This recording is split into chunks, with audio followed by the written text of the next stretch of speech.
태극 신검 이해를 시작하겠습니다. 사회와 생태계가 완전히 결합하여 절대자의 뜻을 따르니 선천육십사성이 이루어진다. 이 부분을 완전히 이해하자면 인간과 사회와 역사를 알아야 하겠으나 인간편, 사회편, 역사편을 다루고 또다시 이 부분만 별도로 다루는 것은 오히려 더욱 이해를 어렵게 하니 이 부분을 먼저 다룬 뒤 부족한 부분은 뒤에서 다룰 내용으로 채우는 것이 좋아 보입니다.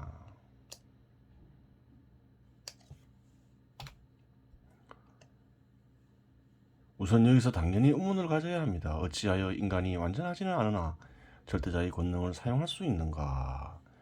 도대체 권능을 사용하여 만든 개념이라는 것은 무엇이길래 다른 생물들과는 다른 제도를 생겨나게 하고 비행기나 자동차와 같은 물체를 생겨나게 하는 것인가?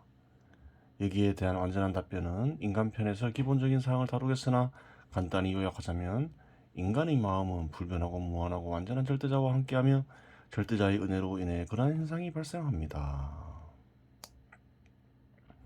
그래요. 이거를 쓰니는 어찌하여 인간이 절대자의 권능을 사용할 수 있는가, 그런 부분에 대해서 깊은 고민을 했음을 알 수 있어요. 그리고 어느 정도 답을 찾아냈지요. 아, 마음에 절대자가 있구나. 그러하기에 절대자의 권능을 사용할 수 있구나. 그것을 안 것이지요. 섭리를 인식하고 사용할 수 있는 존재는 절대자죠. 그런데 인간은 섭리를 인식하고 사용할 수 있잖아요. 그래요. 누군가가 가르쳐주고 있구나. 그것을 안 것이지요. 사람과 함께하고 사랑하기에, 사람을 사랑하기에 권능이 경우에 따라 마음에서 능동성을 지니고 활동하는 것입니다. 그렇죠.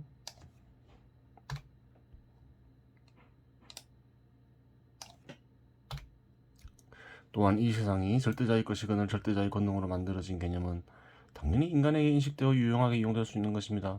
절대자는 천상천하 유아독존이기에 절대자의 사랑을 받는 인간의 숙명은 실상 결정되어 있는 것입니다. 그리고 그 뜻이 실현은 삼계계고 아당한지일 수밖에 없는 것입니다.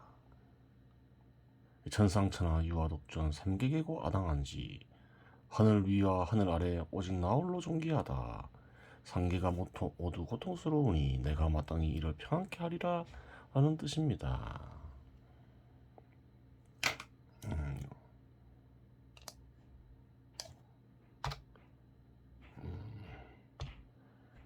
이 말은 누가 했다고 알려지나요?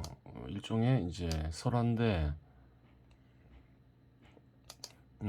석가모니가 태어날 때 이 말을 했다고 하죠. 지어진 설화죠. 천상천하 유아독존이라고 말할 수 있는 존재는 그래요, 절대자겠죠. 세상을 이루어지게 하는 존재. 그래요. 이 말은 그럼 무슨 말인가요? 석가모니를 신격화한 것이지요. 근데 이제 실제로 이 말을 할 수 있는 존재는 그래요, 세상을 이루어지게 하는 존재, 하나의 어떤가는 신 외에는 없겠지요. 삼계가 모두 고통스러우니 내가 마땅히 이를 평안케 하리라. 그럼 삼계가 뭔지를 알아야 되겠죠. 욕계, 색계, 무색계를 가리킨다. 욕계, 색계, 무색계는 어디 있나요? 마음에 있지요. 욕망의 세계, 색계는 표상의 세계로 풀이할 수 있죠. 무색계는 뜻의 세계, 표상이 없는 세계. 그 세계 속에서 인간은 괴로워하죠. 괴로움 어디서 느끼나요? 마음에서 느끼죠. 그것을 평안케 할 수 있는 존재는 마음에 있는 세상을 이루어지게 하는 존재, 그 존재겠지요.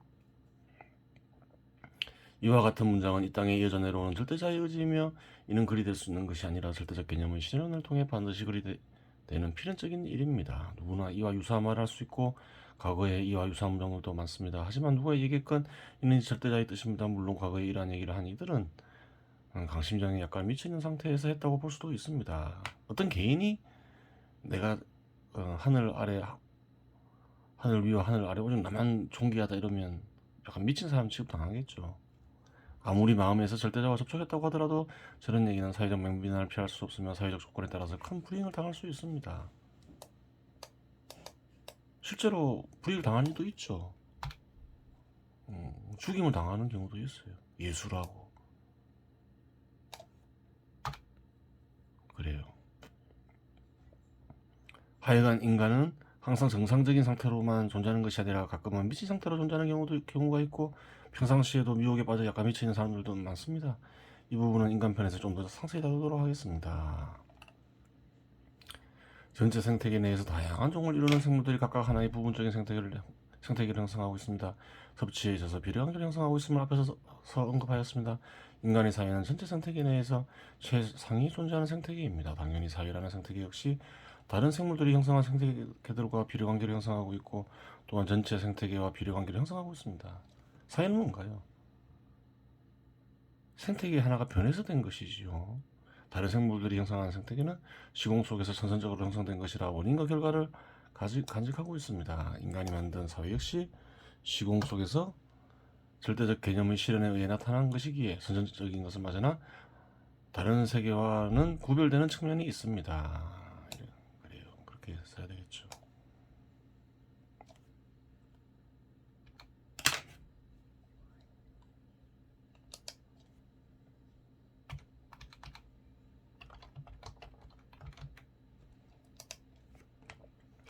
다른 생물들의 생태계는 섭취에 있어서 상위에 있다고 하더라도 하위에 있는 생태계에 있는 생태계의 양에 따라 제한을 받는데 사회라는 생태계는 제한을 받지 않습니다. 하위 생태계를 사회가 무제약적으로 파괴할 수 있습니다. 하지만 보잘것없어 보이는 생태계라고 하더라도 하나의 원인으로서 작용하는 관계로 어떤 생태계의 무제약적 파괴는 생태계 나아가 전체 환경의 변화를 일으키는 것은 당연한 일입니다.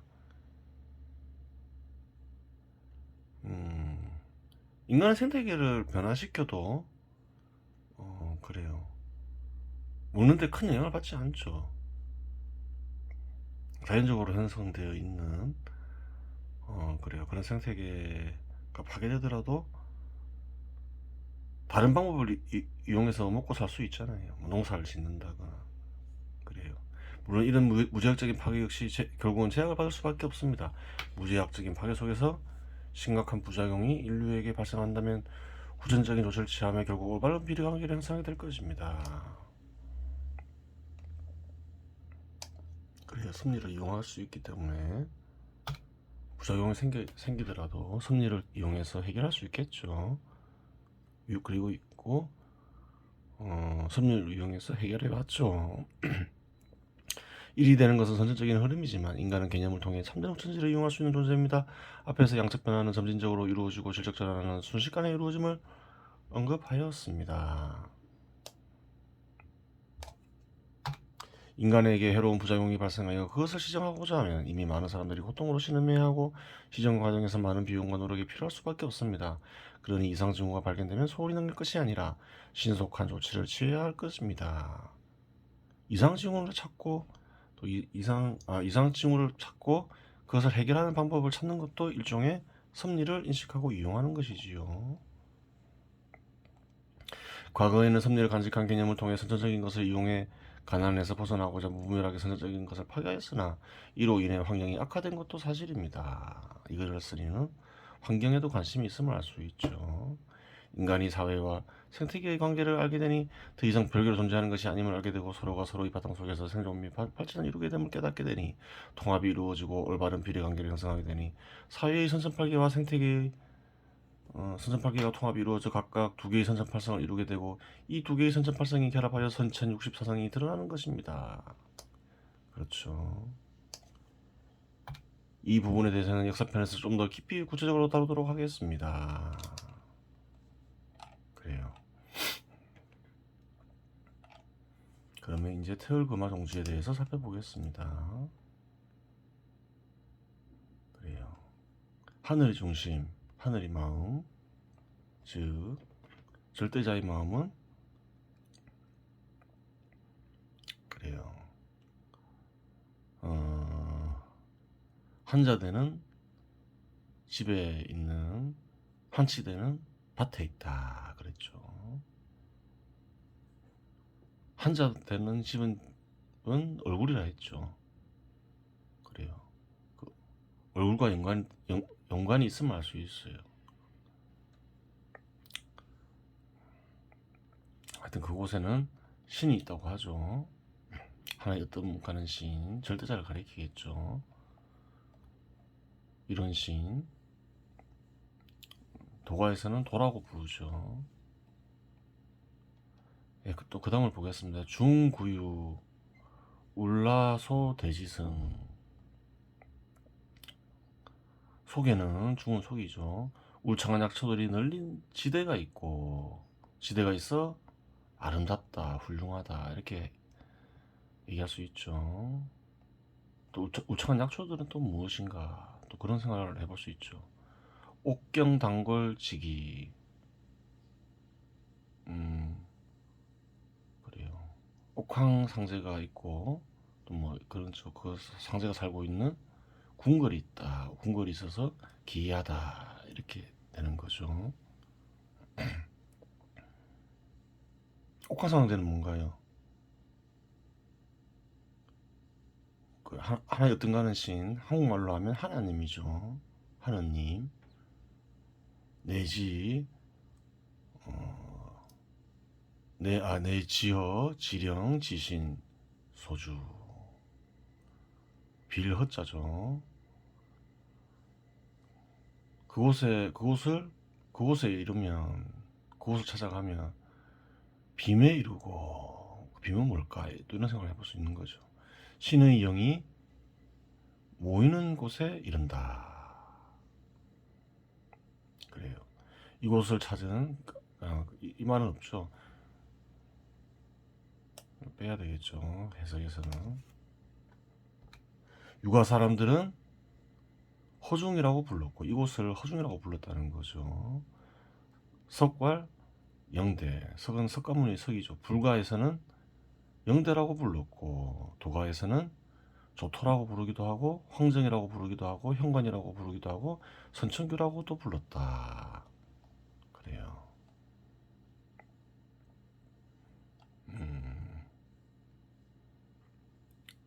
허중은 뭔가요? 풀이하면 빈속이죠. 빈속이라고 부른 이유가 있겠죠. 영대는 뭔가요? 신령한데. 신령한데라고 부르는 이유가 있겠죠. 이해하기 쉽죠. 신령한데는 하나의 어떤가는 신이 있는 곳이니까 신령한데라고 부를 수 있겠죠. 조토 시조 있다. 이것도 뭐 이해하기 어렵지는 않죠. 세상을 이루어지게 한 존재로부터 모든 것이 비롯되었으니까 인간이 시조도 되는 거죠. 황정, 누런정원, 쉴 수 있는 곳, 쉬는 곳이다, 편안하다, 뭐 이런 뜻이 전달되죠. 현관, 묘한 관문이다. 그렇게 얘기할 수 있겠죠. 진리를 알 수 있고 신을 접촉할 수 있으니 선천규, 원래 붙어 있는 구멍이다. 그렇죠. 신이 있는 곳은 원래 붙어 있는 곳이죠. 빈속은 왜 빈속이라 했을까요? 빔에 이른다 이런 말도 있잖아요. 아무것도 없다는 것이 아니라 그래요. 무언가가 비어진다는 거죠. 인간의 마음에는 욕망 덩어리가 있죠. 표상도 있죠. 욕망에 의해서 형성된 표상이죠. 욕망에 의해서 형성된 뜻도 있죠. 그래요. 거기에서 벗어난다. 그 말은 욕망이 사라진 곳이다. 그런 의미가 담겨 있겠죠. 그래서 허중이라고 하겠죠. 빈속. 왜 이런 말을 붙였을까? 한번 생각해 보는 것도 의미가 있는 거예요. 그럼 참 뜻을 보겠습니다. 그곳에는 하나의 어떤가는 신의 뜻들이 넘쳐나고 하나의 어떤가는 신, 이런 신이 머무는 곳과 이런 신이 있으니 기이하다. 그곳을 찾아야 되겠죠. 나아가 사람의 욕망과 욕망으로 이루어진 세상, 즉 욕망의 덩어리에서 벗어나게 되고 빔에 이른다는 것은 그 말이죠. 신의 영이 마음에 가득해진다. 이곳을 찾은 이들은 여러 곳에서 발견되는데 유가에서 이곳을 찾은 이들은 이곳을 빈속이라고 불렀고 불가에서 이곳을 찾은 이들은 신령한 데라고 불렀으며 도가에서 이곳을 찾은 이들은 시조의 땅이라고 부르기도 하고 누른 정원이라고 부르기도 하고 묘한 관문이라고 부르기도 하고 원래부터 있는 구멍이라고 부르기도 하였다. 저마다 다른 이름을 붙여 다르게 불렀지만 모두 한 곳을 가리킨다. 그렇죠. 그래요. 한번 찾아보세요. 나중에 얘기는 하겠지만 이해하는 건 어렵지가 않죠. 실제로 찾는 게 어렵겠죠. 이해하는 건 사실 실상 어렵지 않아요. 이해하면 쉽게 살 수 있다 해서 이해할 수 없게 이렇게 썼으면 어느 정도 알 수 있는데 이해했다 해서 그래요. 또 실제로 쉽게 찾을 수 있는 것은 아니죠. 이번 시간에 여기서 마치겠습니다.